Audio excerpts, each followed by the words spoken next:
हरे कृष्णा। हरे कृष्णा। जगन्नाथ रथ यात्रा कब है? 1 जुलाई।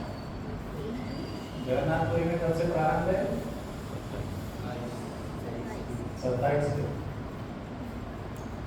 इन हमारे नर्मदापुरम में हम लोग आयोजित कर रहे हैं 1 दिन तक। जगन्नाथ जी की कथा सुनेंगे आज। जगन्नाथ जी किस प्रकार से अपने भक्तों से आदान प्रदान करते हैं। जगन्नाथपुरी की, जगन्नाथ जी के भक्तों की कथा आज हम श्रवण करेंगे। इसलिए 2 बार उन्होंने हटाया है, लेकिन फिर भी वापस लग गया है। तो किचन वाले जितने भी भक्त हैं उन सबको बुला लीजिए। सारी गैस बंद करके यहीं आ जाइए, एक भी नहीं चालू रहेगी। तो सर्वप्रथम हम एक जगत सेठ की कथा सुनेंगे। एक जगत सेठ थे, बहुत बड़े सेठ थे। तो इनकी कथा से मैं इसलिए प्रारंभ कर रहा हूं कि जीव मिथ्या अहंकार से भरपूर है, भरा हुआ है। जैसे एक गुब्बारा रहता है ना, वैसे फूला हुआ है अभिमान से,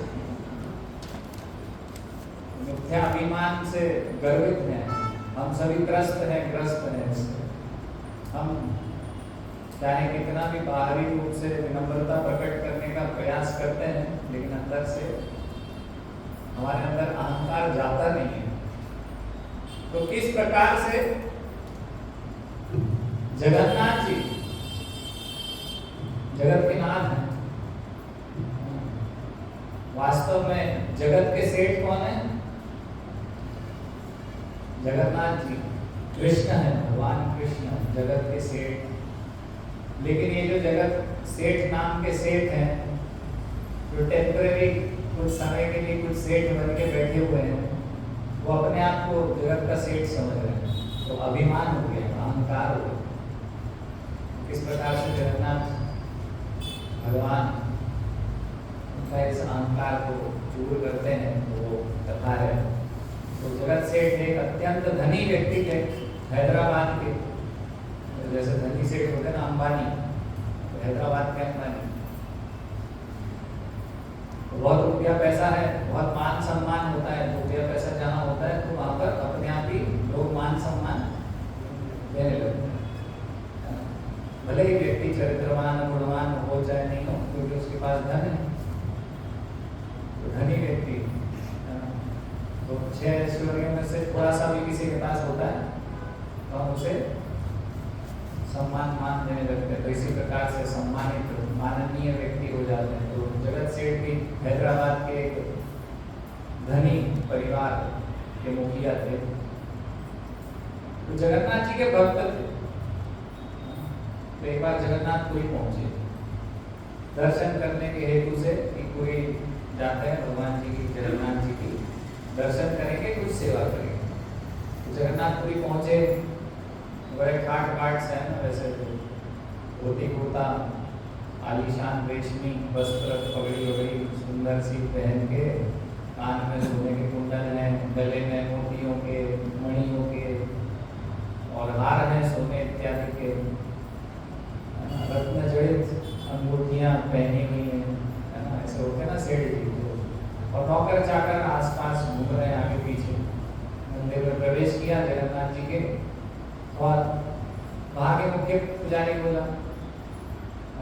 थोड़ा सा व्यक्ति बड़ा चढ़ा हो तो मुझे भगवान की सेवा करनी है। हाँ तो ठीक है, कीजिए। बोले 1 लाख रुपए दूंगा मैं, 1 लाख रुपए दूंगा। 1 दिन में पूरे खर्च करना है, भगवान को ऐसा शानदार भोग लगाना है, ऐसा राजभोग, ऐसा 56 भोग, ऐसा बाल भोग, ऐसा प्रातः भोग, ऐसा शयन भोग लगाओ कि 1 लाख रुपया पूरा कर दो।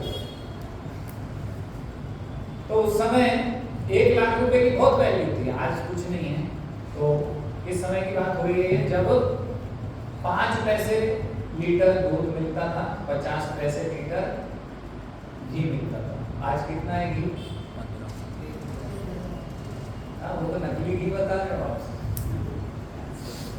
असली घी आप लेने जाओगे गिर गाय का और इत्यादि तो फिर आपको 1500 2000 यहाँ तक कि 5000 रुपए लीटर भी मिलता है। तो अच्छी गाय का अच्छा शुद्ध घी है ना, तो नकली घी हम खा रहे हैं 500 600 700 रुपए किलो है ना। तो बार बार वृंदावन चंद्र प्रभु बताते हैं उसका हिसाब किताब, 1 लीटर घी बनाने के लिए कितने लीटर दूध चाहिए, तो कितने लीटर उतना दूध कितने रुपए का आएगा, तो आप लगा लीजिए हिसाब कि आप क्या खा रहे हैं। वास्तव में घी नहीं खा रहे, तो हमने देखा कि अभी कुछ समय पहले प्रकाशित हुआ यहाँ पर तिरुपति के मंदिर में जो घी है वो वास्तव में उसमें एनिमल फैट मतलब चर्बी मिली है पशुओं, तो ऐसे घी से भोग लगा रहे हैं हम भगवान को, और जो हम कर रहे हैं क्रियाएं उससे अपराध हो रहा है। तो इस प्रकार से ऐश्वर्यपूर्ण भगवान की सेवा करने की इच्छा से जगत सेठ पहुंचे और पंडित जी को बुलाया, पंडा को बुलाया, बोले कि 1 लाख का भोग एक दिन में। बोले ये तो संभव नहीं है, असंभव कार्य है, क्या भोग लगाया?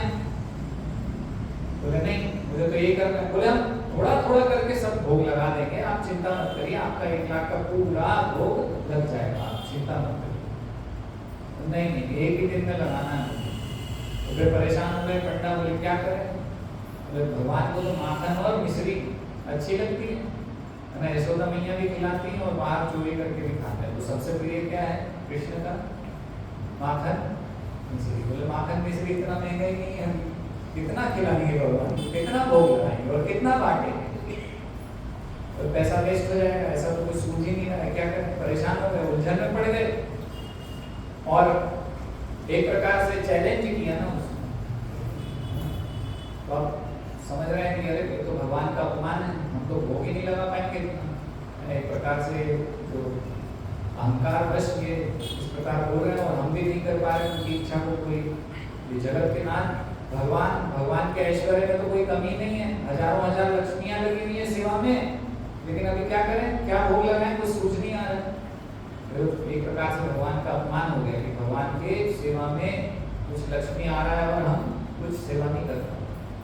तो बोले ठीक है, थोड़ा समय दीजिए, कुछ समय देंगे तो हम भगवान से ही पूछते क्या भोग लगाएं आपको। ऐसा हमें तो कुछ पता नहीं चल रहा है क्या लगाना चाहिए। तो जगत से भी प्रसन्न हो गए, भगवान स्वयं बताएंगे कि मैं खाऊं क्या खाऊं, तो बहुत अच्छी बात है।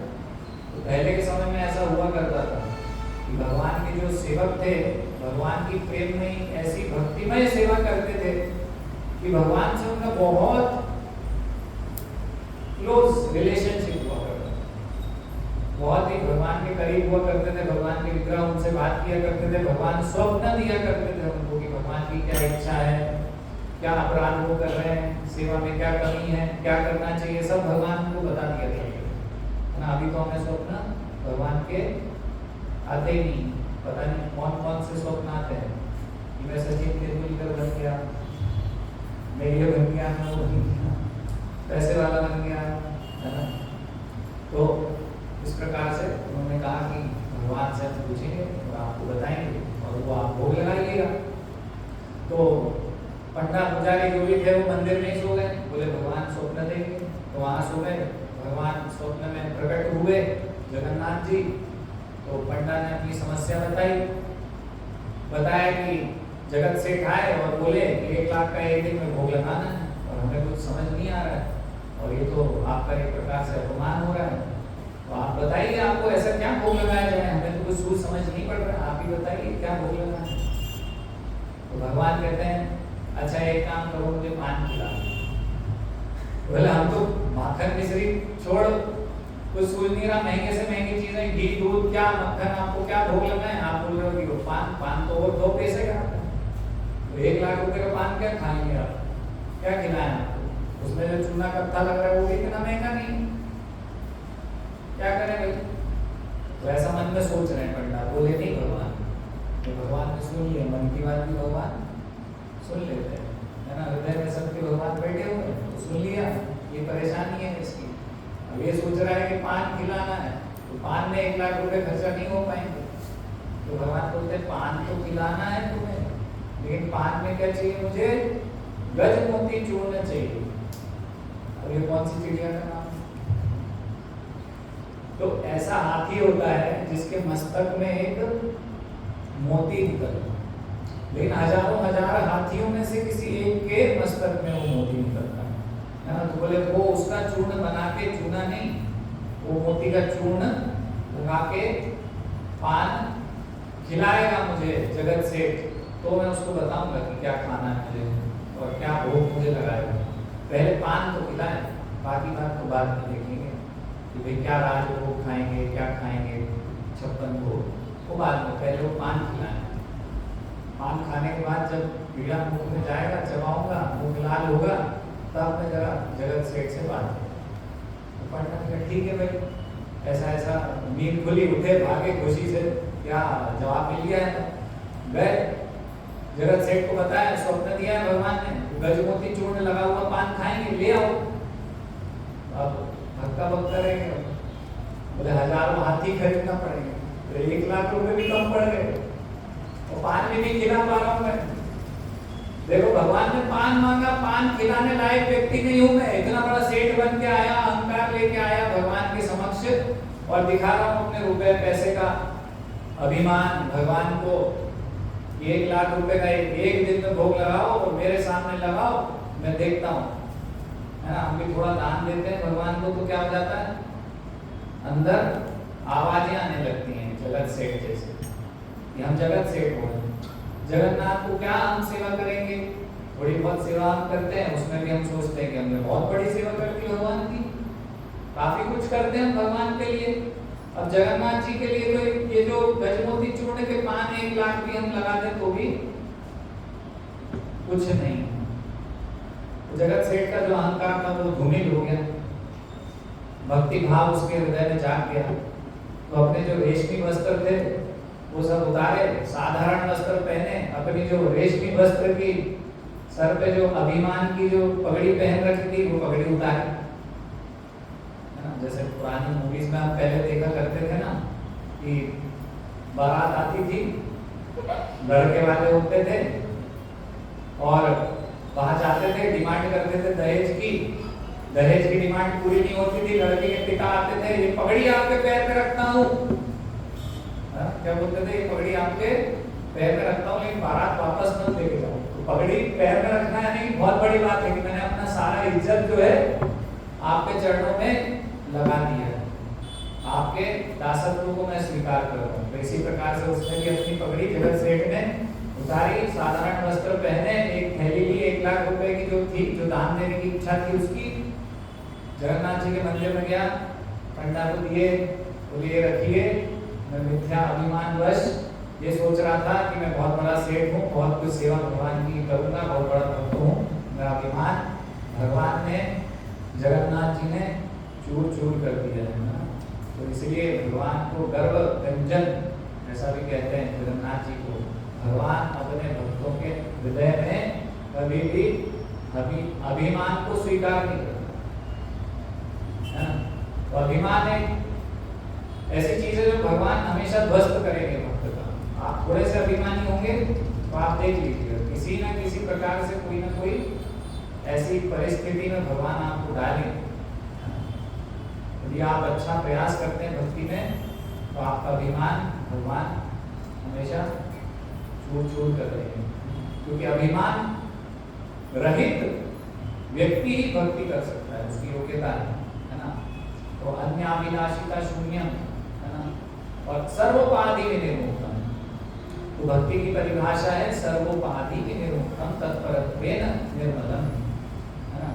तो जो भी उपाधि है आपकी, आप सेठ हैं, ये है वो है, वो सब छोड़ना पड़ेगा, उसी को ही शुद्ध भक्ति कहते हैं। इसलिए जगत सेठ ने अपनी उपाधि शून्य होकर फिर भगवान को कुछ सेवा करने योग्य समझा और फिर सेवा करी। तो एक कथा थी जगत सेठ की। एक भक्त हुए कवि साल बेग, तो बहुत बड़े कवि थे, जगन्नाथ जी के बहुत बड़े भक्त थे और मुसलमान थे, जैसा नाम है ना साल बेग, मुसलमान थे। तो भगवान देखते नहीं है कि कौन मुस्लिम है, हिंदू है, म्लेच्छ है, यवन है, शूद्र है, भगवान ये नहीं देखते कि कोई पशु है ना। तो गजेंद्र का भी मोक्ष संभव हुआ, है ना? गजेंद्र मोक्ष व्याख्यान आता है श्रीमद् भागवतम की कथा में। तो भगवान ये सब नहीं देखते कि कौन, उसका बैकग्राउंड क्या है व्यक्ति का, वो भक्ति भाव को ग्रहण करते हैं, भावग्राही जनार्दन। इसलिए सालवेग की कथा हम सुनेंगे तो उड़ीसा के कटक शहर में एक लालबेग नाम का, लालबाग एक स्थान था जहां पर ये लालबेग रहा करता था। कटक में एक स्थान है लालबाग, वहां पर लालबेग नामक एक दुर्दांत मुगल पठान निवास करता था। तो ये सूबेदार हुआ करता था, बंगाल और बिहार का सूबेदार था, है ना। तो एक बार इसने सोचा कि पुरी पर आक्रमण किया जाए। तो हिंदुओं के मंदिर पर काफी आक्रमण हुआ करते थे उस समय, मुगलों के द्वारा, मुसलमानों के द्वारा। तो आक्रांता आते थे और लूट ले जाते थे। सोमनाथ मंदिर के विषय में सबने सुना होगा। तो इसी प्रकार से उसने निश्चय किया कि जगन्नाथपुरी के मंदिर को आक्रमण करके लूटेगा। तो चल पड़ा अपनी सेना को लेकर। तो रास्ते में एक गांव पड़ा, मुकुंदपुर नाम। तो वहां पर एक स्त्री को उसने देखा। तो वो विधवा स्त्री थी और ब्राह्मण स्त्री थी। तो उससे वो आकर्षित हो गया। तो उसने बलपूर्वक उस स्त्री को उठा लिया, उसका नाम ललिता था। और फिर वो कटक ले गया उसे और उससे विवाह किया। विवाह करके उसका धर्म परिवर्तन किया और उसका नाम रखा फातिमा बेगम। और फिर उससे एक संतान की उत्पत्ति हुई। तो लाल बेग की संतान हुई साल पुत्र उत्पन्न हुआ ललिता का और लाल बेग। तो साल बेग से उसकी माँ बहुत प्रेम किया करती थी और बहुत ध्यान उसका रखा करती थी। लेकिन क्योंकि अब मुस्लिमों के बीच में रह रही है तो उसी प्रकार से उसकी परवरिश हुई। तो युद्ध इत्यादि का कौशल उसको सब सिखाया गया।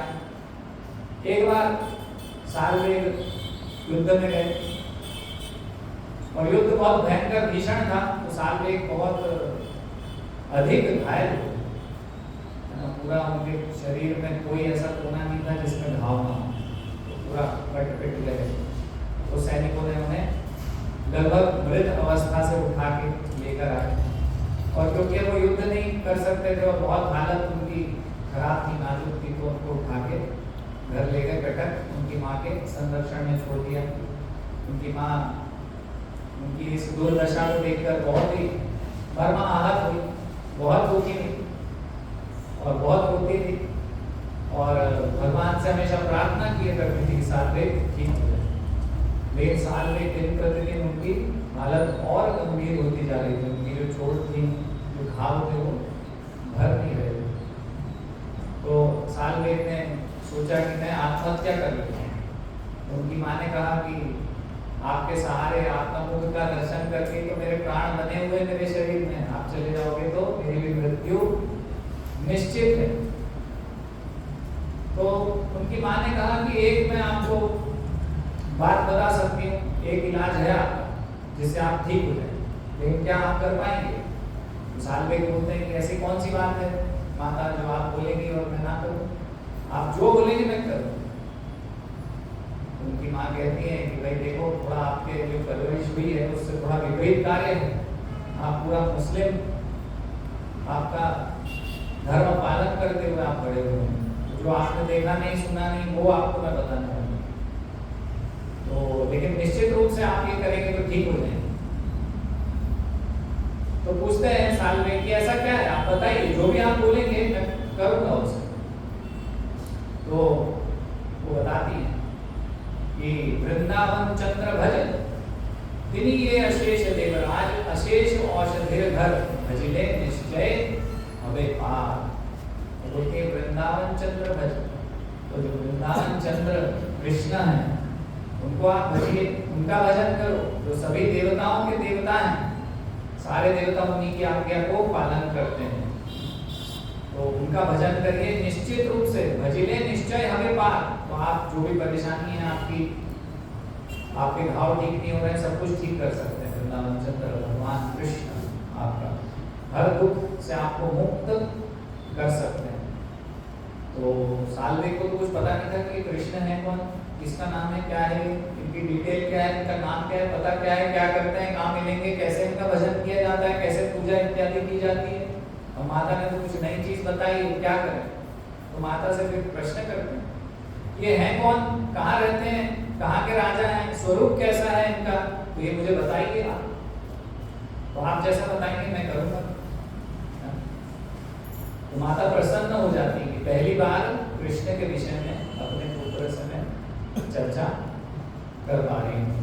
तो बताती हैं कि ये जो भगवान श्री कृष्ण हैं ये वृंदावन के राजा हैं और उनके बहुत सारे भक्त वृंदावन में इनकी सेवा किया करते हैं। वे वहाँ के राजा हैं और इनके पिता का नाम क्या है, नंद बाबा। माता का नाम क्या है, यशोदा मैया। खाते क्या है, माखन, लेकिन चोरी करके। बहुत प्रसन्नता से भगवान की लीलाओं का व्याख्यान करते हैं। स्वरूप के विषय में, क्योंकि साधवी ने पूछा है तो स्वरूप के विषय में बताती हैं, है ना। तो स्वरूप के विषय में बिल्व मंगल ठाकुर ने भी भगवान के विषय में कृष्ण कर्णामृत में बताया है। कस्तूरी तिलकम ललाट पटले वक्षस्थले कौस्तुभम। तो बता रहे हैं तिलक लगा हुआ है कस्तूरी का ललाट पटले, है ना, ललाट पर भगवान के वक्षस्थले कौस्तुभम, कौस्तुभ मणि है भगवान के वक्षस्थल पर। नासाग्रे वरमोक्तिकम, उनके नाक में मोती डला हुआ है। करतले वेणु, और करतले हाथों में क्या है, रंध्रान वेणुर धर सुधया, है ना।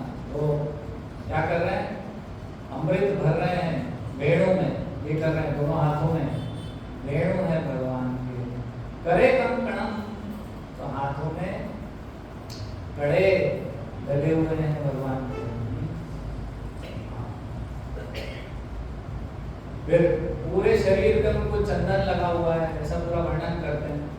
और गले में मुक्ता की माला है ना, और अलग अलग पुष्पों की माला है। भगवान के कान में एक कर्णयो कर्णिकारम, एक फूल, एक कान में फूल लगा हुआ है, वैसा पूरा वर्णन करते हैं। श्यामम त्रिभंग ललितम यत प्रकाशम, तो त्रिभंग ललित मुद्रा में भगवान खड़े रहते हैं और उनका मेघ वर्ण, तो पूरा वर्णन करती है सुंदर भगवान के स्वरूप का।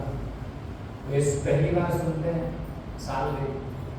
फिर पूछते हैं कि उनका भजन कैसे करूं, तो फिर हरे कृष्ण महामंत्र बताती हैं माता गीता, बोलती है क्या बोलना है, हरे कृष्णा कृष्णा कृष्णा हरे हरे, हरे राम राम हरे। ये भगवान कहाँ प्राप्त होंगे, बोले जहाँ भगवान का भजन कीर्तन करोगे वहाँ पर भगवान प्रकट हो जाएंगे, प्राप्त हो जाएंगे। भगवान कहीं भी किसी भी रूप में प्रकट हो सकते हैं। तो उनको बताती हैं कि आप भगवान का भजन कीर्तन कीजिए कृष्णचंद्र का। तो कहते हैं कितने दिन में प्राप्त होंगे भगवान, माता उत्तर देते कि 12 दिन लगेंगे, 12 दिन में आपको भगवान के दर्शन हो जाएंगे। तो सालवे बोलते हैं कि ठीक है, अब से मेरी आंखें बंद हैं और बस ये जो आपने कृष्ण का स्वरूप बोला है इसी पर मैं ध्यान लगाऊंगा और यही हरे कृष्ण महामंत्र बोलता रहूंगा।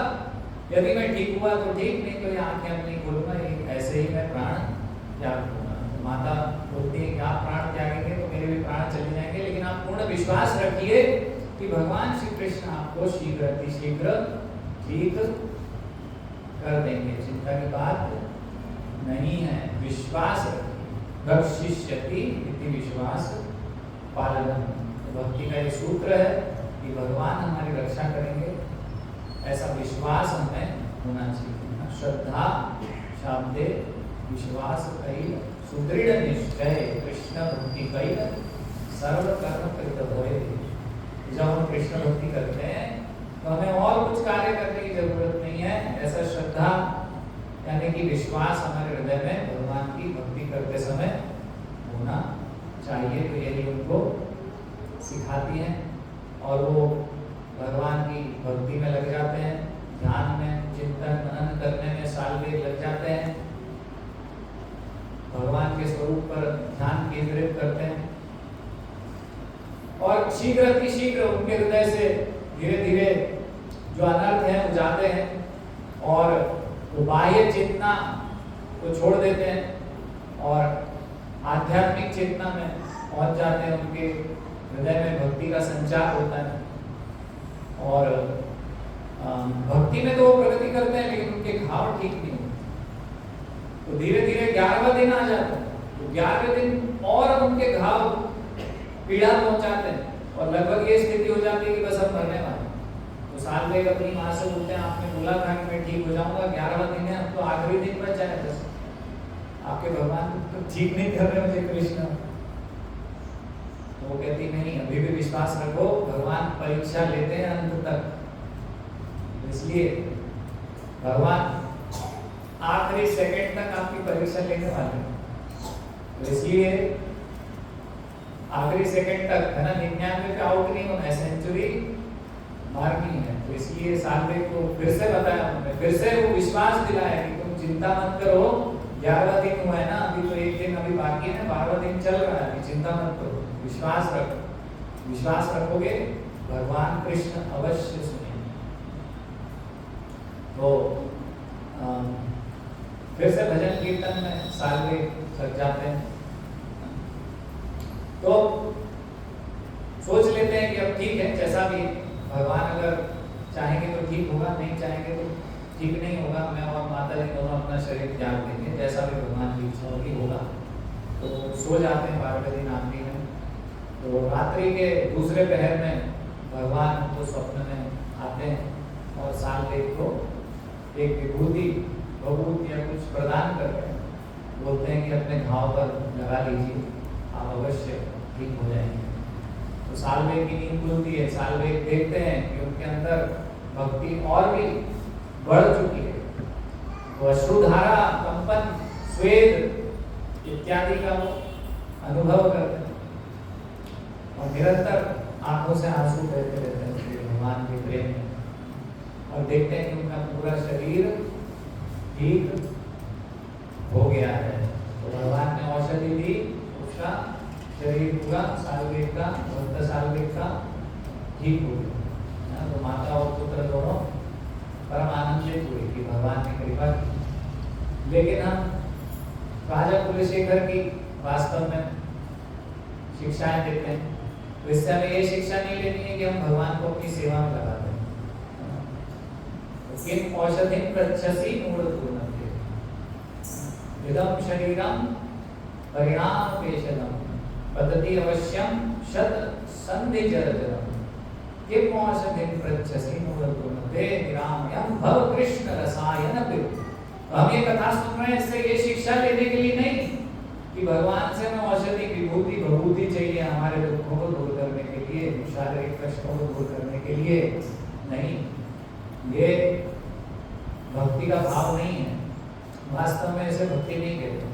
तो वास्तव में भक्ति क्या है, ये समझना कि हमारा शरीर तो कैसा है, परिणाम पेशनम। क्या परिणाम होने वाला है इसका? मृत्यु होने वाली है, व्याधियां बीमारियां होने वाली है, तो इससे हम नहीं बच पाए। अंत तो कहता है यही परिणाम पेशनम शत संधि जर्जरम। तो कम से कम 100 जोड़ है ना शरीर में, इधर उधर घुटने का हड्डियां जुड़ी हुई हैं, तो शत संधि जर्जरम। तो क्या होने वाला है, ये बुढ़ापे में सब ढीले हो जाते हैं, अस्थि पंजर। तो शत संधि जर्जरम, जर्जर हो जाएंगे हम, गिर जाएंगे, मर जाएंगे, ढीले हो जाएंगे। कि औषधि पृच्छसि मूढ़पूर्णते। तो क्या औषधि पूछ रहे हो इस शरीर से, शरीर के लिए मेडिकल स्टोर पे जाते हो, ये दर्द है, वो दर्द है, ये चाहिए, वो चाहिए, वो दवाई दे दो, ये दवाई दे दो। सुंदरता को बढ़ाने के लिए, बनाए रखने के लिए हेयर डाई लगा रहे हैं, ये कर रहे हैं, वो कर रहे हैं। तो किम औषधि पृच्छसि मूढ़, गधे, उल्लू, पाजी, क्या ये सब दवाइयां दे रहे हो, कोई कुछ होने वाला नहीं है। निरामयम भव कृष्ण रसायन पिब। इसलिए जगन्नाथ जी की कथा सुनो, वही तुम्हें ये बार बार के मृत्यु से और बार बार के कष्टों से, बार बार के जो जर्जर हो रहे हैं अस्थि पंजर, इससे बचा सकता है। वास्तव में निरोगी काया चाहिए तो भगवान के जगत में मिलेगी। मुक्त अवस्था तो हम प्राप्त करेंगे जब मिलेगी, वो प्राप्त करने के लिए आपको कृष्ण की कथा ही श्रवण करनी चाहिए। वह भगवान की कृपा है कि ऐसे भक्त साल्विक हुए जिनके लिए भगवान ने ऐसी कृपा करी। तो साल्विक फिर उन्होंने निश्चय किया कि भगवान श्री कृष्ण के लिए ही अब मैं अपना जीवन समर्पित करूंगा। तो उन्होंने निश्चय किया कि मैं जगन्नाथपुरी जाऊंगा। कटक से पास में ही है उड़ीसा, तो जगन्नाथपुरी जाने का निश्चय किया। जगन्नाथपुरी चल दिए और बहुत सारी कविताएं लिखने लग गए भगवान श्री कृष्ण के लिए। तो चलते चलते भी एक कविता लिखी जगन्नाथपुरी में। जगन्नाथपुरी पहुंचे लेकिन वहां पर यवनों के लिए एंट्री नहीं थी, क्योंकि उस समय का ऐसा समय था कि यवन मांस आदि भक्षण किया करते थे और कुछ गौ मांस इत्यादि मंदिरों में फेंक दिया करते थे, तो इसलिए वहां पर एंट्री नहीं थी, तो उनको अंदर जाने की अनुमति प्राप्त नहीं हुई। बहुत दुर्भाग्यपूर्ण रहा उनके लिए। बाहर ही रहे। अन्य मंदिर गए, अन्य मंदिरों में भी उनको घुसने की अनुमति नहीं मिली, दर्शन की अनुमति नहीं मिली।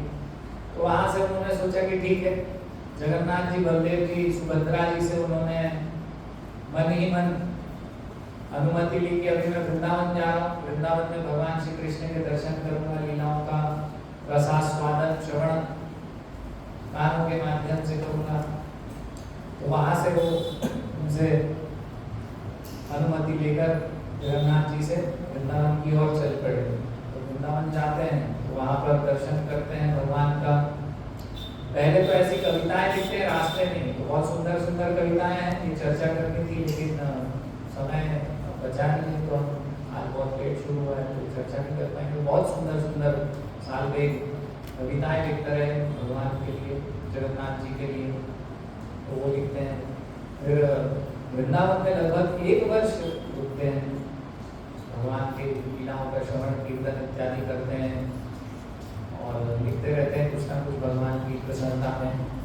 और फिर विचार आता है कि अभी जगन्नाथपुरी की रथ यात्रा होने वाली है, तो समय देखते हैं कि अभी क्या समय है और यहाँ से मैं अभी चलूंगा जगन्नाथपुरी पहुंचूंगा तो कितने समय में पहुंचूंगा। तो उनको ध्यान आता है कि मैंने तो ये लेट थोड़ा प्लान किया है जगन्नाथपुरी जाने का, और अभी तो जो वापसी रथ यात्रा जो होती है, रिटर्न रथ यात्रा, उसमें भी मैं नहीं पहुंच पाऊंगा, है ना। तो गुंडीचा मंदिर तक जाते हैं, भगवान वहां विराजमान होते हैं, फिर वापस गुंडीचा से श्री मंदिर आते हैं ना। तो बोले मैं तो वापस रथ यात्रा को भी नहीं पकड़ पाऊंगा। तो हृदय पूरा उनका विदीर्ण हो जाता है, बहुत दुखी हो जाते हैं, सोचते हैं क्या करूं मैं भगवान। सोचते हैं मैं तो चल रहा हूँ जगन्नाथ जी, अभी आप अपने रथ पर ही सवार रहना, रुके रहना जब तक मैं नहीं पहुंचता, ये सोच के दौड़ लगा देते हैं जगन्नाथपुरी की तरफ, है ना। तो इस भाव से दौड़ते रहते हैं, दौड़ते रहते हैं, जाते रहते हैं, जाते रहते हैं। तो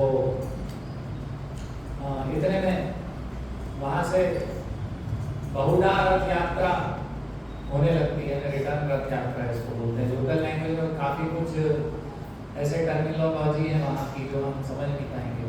तो लोकल लैंग्वेज में जैसे कि चकाडोला जगन्नाथ जी को बोलते हैं। चकाडोला यानी चका है पहिया, तो गोल आंखें है ना जगन्नाथ जी की पूरी सर्कुलर, उसमें पलकें भी नहीं। वे भगवान ऐसी कृपा करते हैं, ऐसी कृपा दृष्टि करते हैं कि उसमें कोई कमी नहीं है, मतलब आंखें पलक झपकाने का भी मतलब निरंतर कृपा है जगन्नाथ जी की। ऐसी कृपा जगन्नाथ जी जब हमारे ऊपर कृपा दृष्टि डालते हैं तो ऐसी कृपा दृष्टि डालते हैं कि उसमें कोई भी अंतर नहीं होता, वो निरंतर होती है। बड़े कृपालु है जगन्नाथ जी, सबसे कृष्ण का कृपालु रूप है जगन्नाथ जी।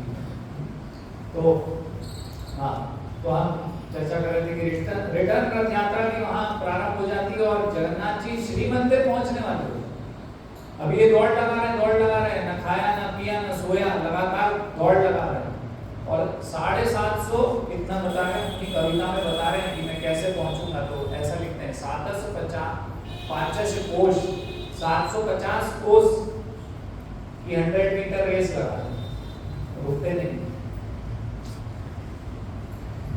हाँ, लगातार लगातार दौड़ते दौड़ते अब भगवान तो पहुंचने वाले हैं, अब क्या करें। तो भगवान ने सोचा है कि तो आया ही नहीं अभी तक तो दौड़ ही लग रही है इसकी, रास्ते में ही है, क्या करूं? रथ रुक जाता है। सारी व्यवस्थाएं की जाती हैं, हाथी नाथी लगा दिए जाते हैं राजा के द्वारा कि रथ क्यों नहीं खींच रहा भाई, क्या हो गया, क्या समस्या है? तो किसी को पता ही नहीं चलता क्यों रुका हुआ है। इतने में वहां से सालवेग जब आते हैं और भगवान के दर्शन करते हैं तो पहली बार भगवान का दर्शन होता है, क्योंकि जब तो दर्शन नहीं हुआ था, केवल उन्होंने सुन रखा था कि जगन्नाथ जी ऐसे हैं, जगन्नाथ जी वैसे हैं, जगन्नाथ जी की आंखें ऐसी हैं, जगन्नाथ जी का स्वरूप ऐसा है, हाथ ऐसे हैं कि भक्तों को गले लगाने के लिए ऐसे ही खड़े रहते हैं। और बस ये सुना, श्रवण किया। जैसे ही जगन्नाथ जी को देखते हैं तो अश्रुपूरित नेत्रों से दर्शन भी नहीं कर पाते, क्योंकि जब हम ज्यादा रोते हैं तो आंखें इतनी डबडबा जाती हैं कि भगवान को मतलब उस अवस्था में दिखता नहीं कुछ ठीक से, धुंधला दिखता है, तो भगवान के दर्शन भी नहीं कर पा रहे हैं, पूरा अश्रुपूरित नेत्रों से भाव विभोर हो जाए। और जैसे ही वो आते हैं सालवेग, भगवान जी का रथ आगे बढ़ जाता है। तो ये सब देखते हैं कि सालवेग के लिए जगन्नाथ जी रुके हुए थे, तो सालवेग को सब फिर एक परम भक्त के दृष्टिकोण से पहचानने लगता है। तो इस प्रकार के भक्त हैं सालवेग, जिनका जगन्नाथ जी से इतना प्रगाढ़ संबंध है, जगन्नाथ जी स्वयं रुके रहे। तो जहाँ वो जगन्नाथ जी रुके वहीं पर सालवेग, वो जो मेन रोड है ना जगन्नाथपुरी में, आपने देखा होगा जहाँ रथ निकलता है, वो उसी जगह पर सालवेग रहने लगे। और अभी भी उनकी समाधि, उन्होंने जब इस भौतिक जगत को छोड़ा तो समाधि वहाँ पर बनी हुई है सालवेग की। तो भगवान के महान भक्त हैं सालवेग प्रकार से। एक और भक्त हुए दीन कृष्णदास नाम के। तो दीन कृष्णदास नाम के जो भक्त थे, तो ये भीमनगर में जन्मे थे। ये कहीं खुर्दा नाम की जगह है, वहाँ पर इनका प्रकट्य हुआ। तो बहुत बड़े कवि थे ये भी, तो कविताएं लिखते थे। तो एक बार राजा, उस समय के जो गजपति राजा थे, दिव्य सिंह नाम था उनका राजा का, तो उड़ीसा के राजा हुआ करते थे उस समय। तो उन्होंने कहा कि तुम मेरे लिए कविता लिखो। तो राजाओं के लिए कविताएं लिखी जाती थी और उनकी प्रशंसा में सभा में कही जाती थी, तो ऐसा चलन था ना। तो राजा ने कहा कि तुम मेरे लिए कविता लिखो। तो मैं नहीं लिखूंगा तुम्हारे लिए, मैं तो जगन्नाथ के लिए लिखता हूँ और किसी के लिए नहीं लिखता हूँ। तुम कौन हो भाई? जगन्नाथ जी के सामने तुम कौन? कोई नहीं, मैं तुम्हारे लिए नहीं लिखूंगा। अगर तुम्हें राजा क्रोधित होते तो मृत्यु दंड दूंगा, तो तुम मृत्यु दंड दो चाहे कुछ हो, मैं तो तुम्हारे लिए लिखने वाला थी, तो मैं निडर हूँ, है ना। उस पर भी बोलते हैं। तो उनकी भाषा में कुछ कविता है कि बता रहे हैं कि हे राजा, मैं तुमसे बिल्कुल भयभीत नहीं हूँ, मेरा बल भगवान की शक्ति से समन्वित है। यदि सारी सृष्टि नष्ट हो जाए फिर भी मैं कभी भी आपका गुणगान नहीं करूँगा।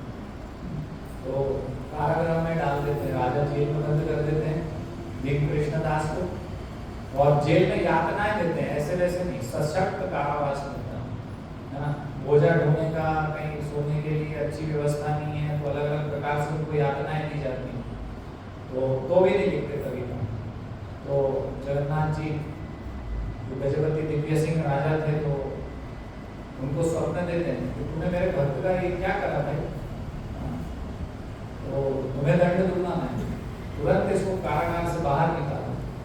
तो स्वप्न में भगवान बोलते हैं जगन्नाथ जी को, राजा भयभीत होकर उठते हैं, रात्रि में ही जाते हैं कि दीन कृष्णदास को निकालना है जेल से।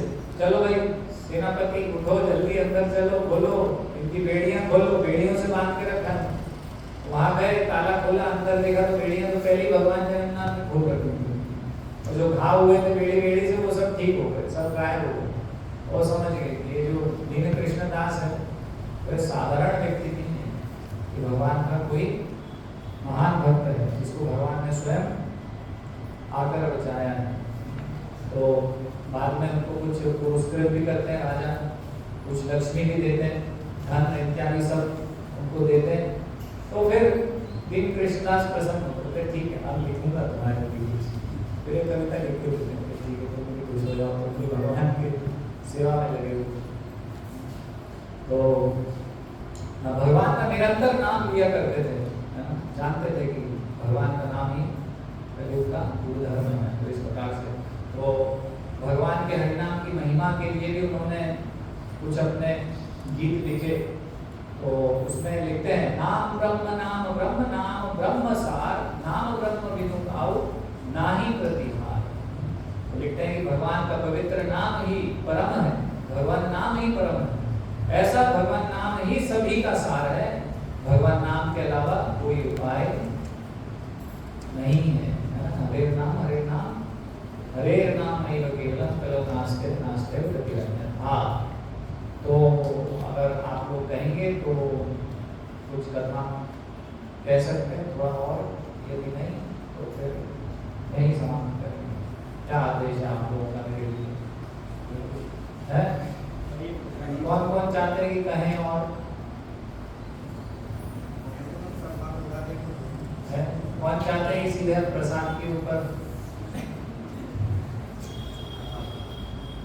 तो ठीक है। तो भक्त एक और भक्त बलराम दास थे, जगन्नाथ जी के भक्त थे महान।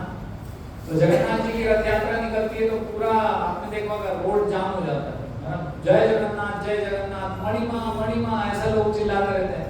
और भगवान क्या होता है, बाहर आते हैं तो एक उत्सव होता है, उसको भी कुछ कहते हैं।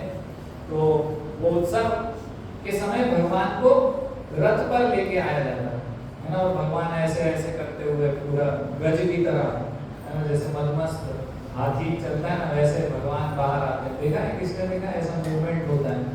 हम सोचते हैं कि पटना लोग कर रहे हैं, लेकिन पटना लोगों से पूछेंगे बोले हम नहीं करते, अपने आप होते हैं जगन्नाथ ऐसे। वो इतना बड़ा विग्रह रहता है जगन्नाथ जी का और ऐसे हिलते हुए आता है बार बार, है ना। तो ऐसे बाहर आते हैं भगवान और रथ पर विराजमान होते हैं, है ना, और फिर दर्शन देते हैं। सब बोलते हैं धम तु आमन पृष्ठवा पुनर्जन्म न विद्यते। और ऐसे भगवान को रथ पर देखने से, दर्शन करने से पुनर्जन्म न विद्यते, आप मुक्ति प्राप्त कर लेते हैं। कितना सरल तरीका है, सबकी मुक्ति का बहुत सरल उपाय है कि जगन्नाथ जी को रथ पर आरूढ़ जगन्नाथ जी के दर्शन कर लो मात्र, या उनके रथ की रस्सी को खींच लो।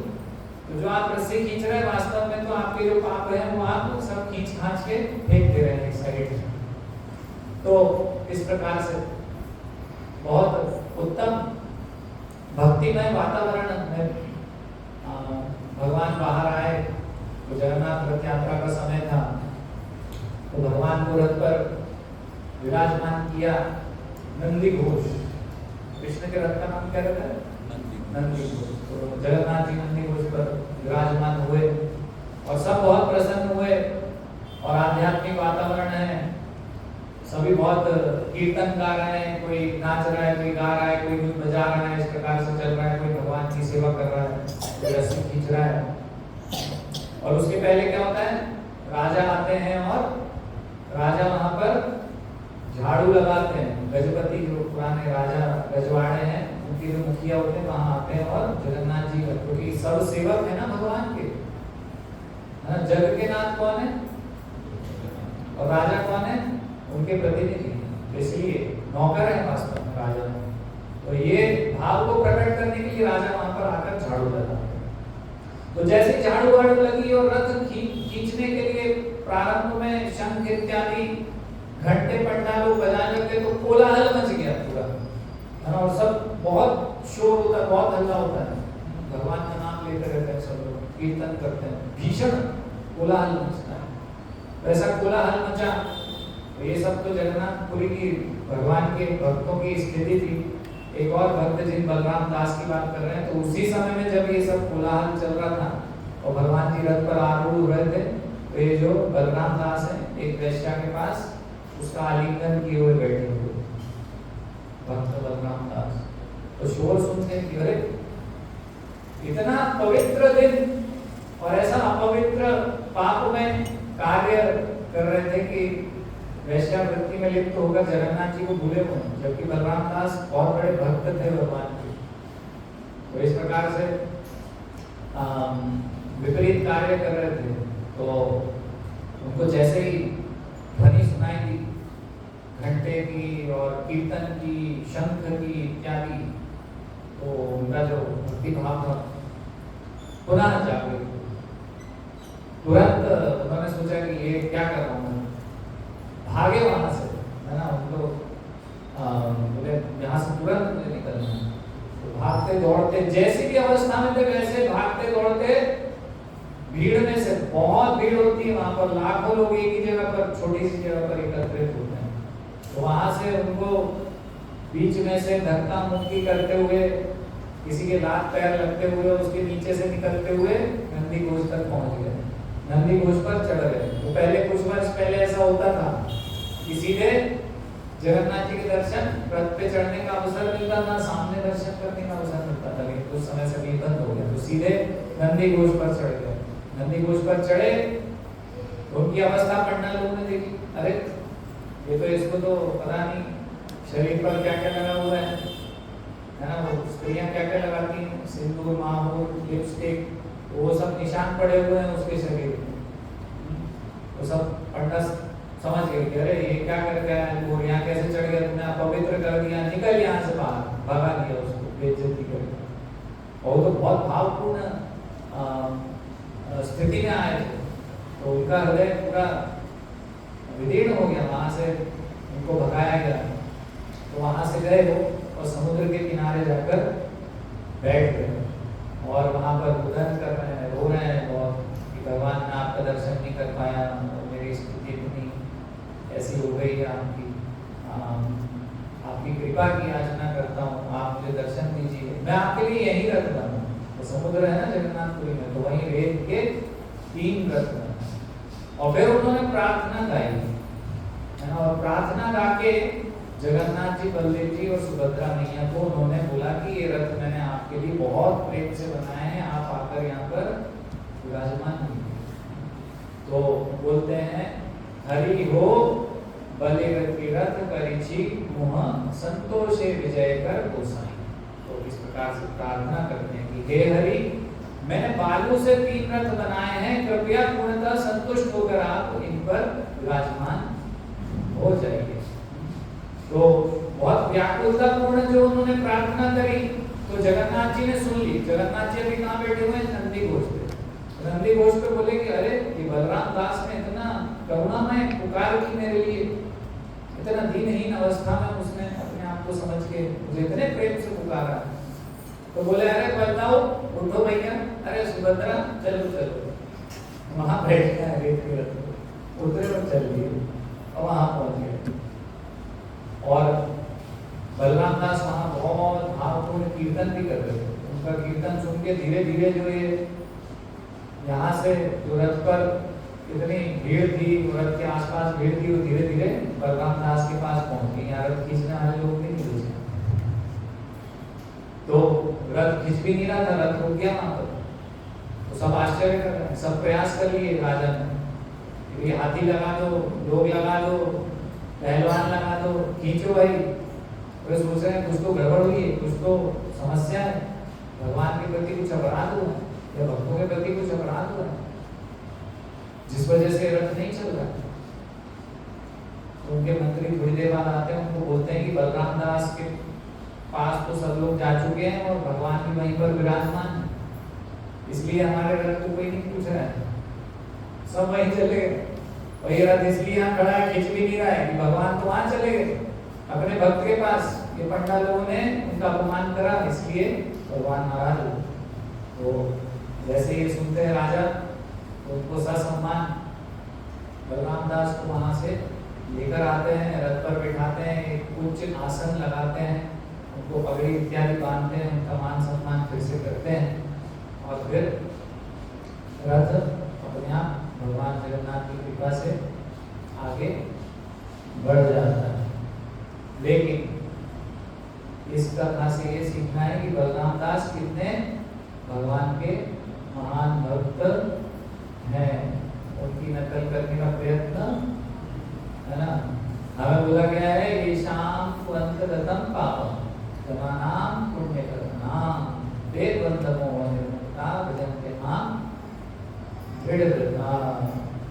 तो हम भजन भक्ति कब दृढ़ता पूर्वक कर पाएंगे, सारे पापों से दूर रहेंगे, ये तो बलराम दास की भक्ति है, ये हमारी समझ के परे है ना। चैतन्य चरितामृत में भी ऐसी वर्णन आता है कि एक भक्त थे, वो पान का बीड़ा खाया करते थे, पान, है ना। लेकिन जैसे ही श्रीमद् भागवत के श्लोक सुनते थे तो रोमांच कंपाश्रु तरंग भाजो, जमीन पे लोट मारने लगते थे, गिर जाते थे, नृत्य करने लग जाते थे पागलों की तरह। तो हमारे साथ दूसरी चीज नहीं होती, इसलिए वो पहली चीज हमको उससे हमेशा दूर रहना चाहिए, सारे पापों से हमें दूर रहना चाहिए। ये तो एक भक्त की कथा है, तो भगवान और भगवान के भक्तों की कथाएं ऐसी अद्भुत हैं, तो इनकी नकल नहीं की जा सकती, इनको सुन के हम शुद्ध होंगे, हमारे अनर्थ जाने चाहिए ऐसी कथाओं को सुनने से। तो ऐसे भगवान के महान भक्त थे तो बलराम दास। तो एक रघुदास और भक्त की कथा है छोटी सी, ये भी सुन लेते हैं, श्रवण कर लेते हैं। तो रघुदास जैसा नाम है ना, रघुनाथ नाम था, तो किसके भक्त थे? राम भगवान। जगन्नाथपुरी गए, जगन्नाथ जी के दर्शन किए, जगन्नाथ जी के दर्शन करते समय उनको उसी में ही राम भगवान, लक्ष्मण और सीता जी के दर्शन हुए। उनको लगा बेदी पे कौन बैठे हैं? राम लक्ष्मण सीता, राम दरबार है।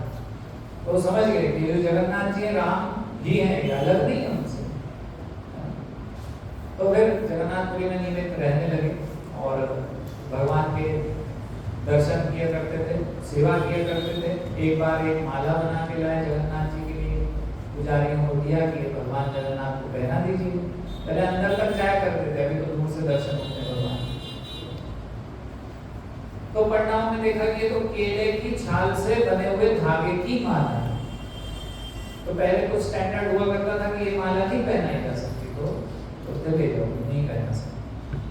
वो दुखी हो जाते हैं, वहां से चले जाते हैं, घर पे पहुंच जाते हैं, रोते रहते हैं कि जगन्नाथ जी की सेवा नहीं कर पाया, कुछ खाते नहीं, उपवास रखते और खाते नहीं, सोते नहीं, ऐसे ही पड़े रहते हैं घर में, रोते रहते जगन्नाथ जी को माला भी नहीं पहना सकता। तो फिर सेवा चलती रहती है, पुजारी तो सेवा में लगे जाते हैं। तो रात में श्रृंगार होता है, कब होता है श्रृंगार? आरती जगन्नाथ जी की। जगन्नाथ जी सोते नहीं है क्योंकि आंखें जो है खुली हुई है, जगन्नाथ जी सोते नहीं। तो रात्रि में श्रृंगार करते हैं पंडा और फिर भगवान को माला इत्यादि पहनाते, तो एक भी वस्त्र टिकता ही नहीं, माला टिकती नहीं, सब गिर जाते हैं।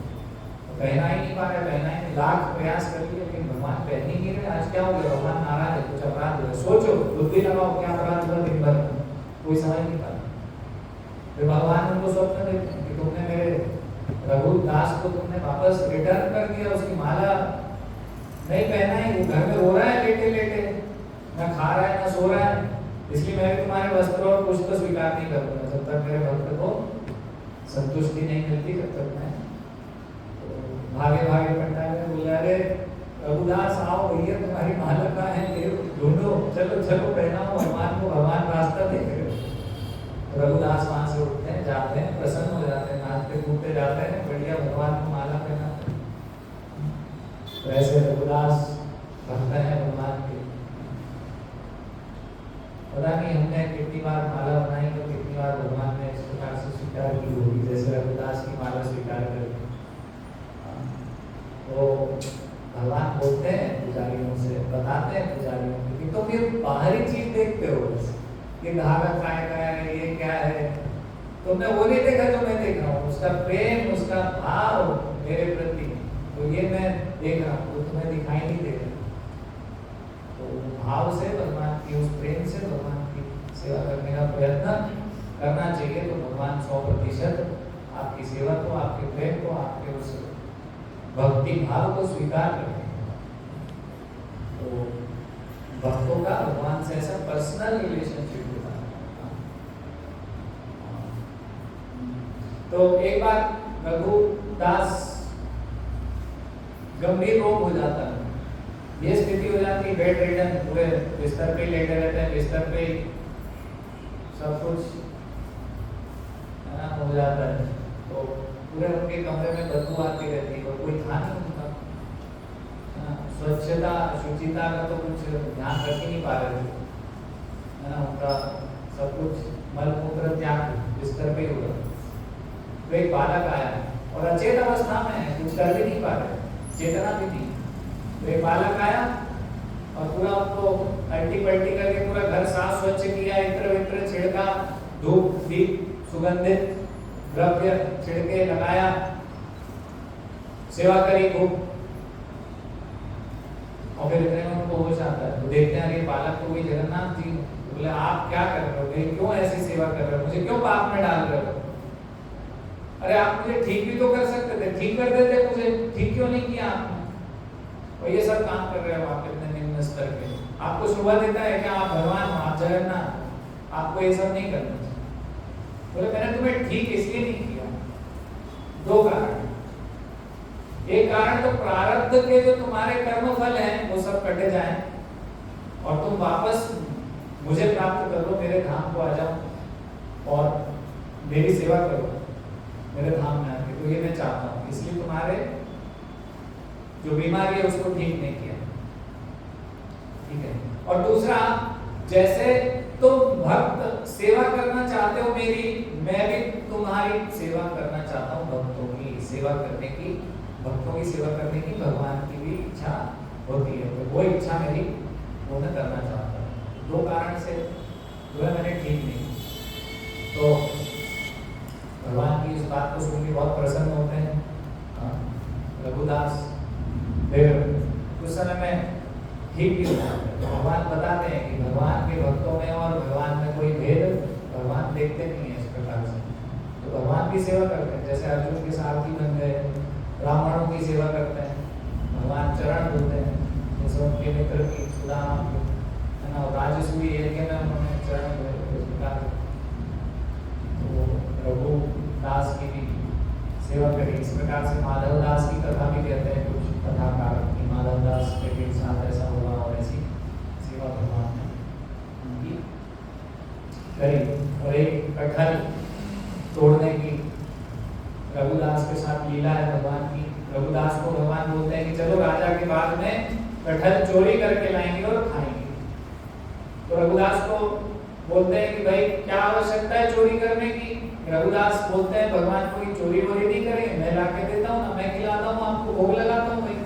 नहीं यार देखो, माखन तो यशोदा मैया की देती थी, लेकिन चोरी करने का मजा अलग होता है, चोरी करके खाएंगे तो बहुत मजा आता है। तो बोले ठीक है चोरी करते हैं, चलो भाई आपकी इच्छा है। तो भगवान बोलते चढ़ जाओ ऊपर, ऊपर से नीचे फेंकना। तो ऊपर चढ़ा देते हैं कटहल के झाड़ पे भगवान रघुदास को और बोलते हैं फेंको कटहल, मैं झेलता हूँ। तो बोले ठीक है, हो नीचे हो, फेंको। बोले हाँ फेंको। कटहल फेंकते हैं तो भगवान वहाँ है ही नहीं, कटहल नीचे गिरता है, धड़ाम से आवाज आती, कटहल फूट जाता है। इतने में माली आता है, माली देखता है, बोले कि यहाँ तो कोई नहीं, कटहल फूटा हुआ पड़ा है। ऊपर देखता है, बोले अरे रघुदास भगवान के इतने महान भक्त, चोरी कर रहे हो, मांग लेते तो राजा तो ऐसे ही दे देता तुम्हारी सेवा के लिए। तो राजा को बुला के लाता, बोले देखो ये रघुदास की क्या हाल होगा? बोले चोर निकला है तो चोरी करने लगा। बोले तो राजा पूछते हैं कि ऐसा क्यों कर रहे थे? बोले वो भगवान जगन्नाथ बोले कि बोले चलो चोरी करके खाएंगे आज तो, और ऐसे धोखाधड़ी करके भागते हैं, मुझे फंसा दिया। इतना बुरा फंसाया। बोले देखो आपके सामने में चोर बन के खड़ा हूं, ये क्या करा है कृष्ण ने? तो सब हंसते हैं खूब जोर जोर से। कई बार ऐसी कथा भी सुनने में आती है कुछ भक्तों से कि उनको जेल में बंद कर दिया जाता है, फिर भगवान स्वप्न देते हैं राजा को, तो फिर उनको छोड़ दिया जाता है। तो ये पुस्तक में इस प्रकार से वर्णन आता है कि भाई सभी बहुत जोर जोर से हंसते हैं कि अरे ये भी भगवान की एक अपने भक्त के साथ लीला है, बड़ी अजीब गरीब स्थिति में भक्त को फंसा दिया, चोर बना दिया भगवान ने। खुद तो चोर कहलाते हैं माखन चोर, और भक्तों को भी चोर बना दिया।